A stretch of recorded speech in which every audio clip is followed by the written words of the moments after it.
week's Parsha, we have the admonition not to blame somebody for their father's sins and not to blame the son, and not to blame the father for the son's sins. We are personally responsible for our own actions. Uh, if you look at the Parsha, this is brought home because at the beginning of the Parsha you have first the issue of Yafatoah, the woman who's taken captive, and then uh, the fellow decides he's going to marry her.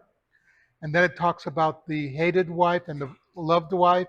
And the hated wife has the firstborn son, but the hatred between father and mother is such that that son becomes a rebellious son. So you might think the Torah would say, blame the father, blame the mother. The Torah does not do that. It says, blame the son. Because in spite of everything, he could have been okay. He could have pulled himself out of whatever situation and make himself a better person. And the Torah really brings us home with this admonition that you don't blame the parents for the way the kid turned out.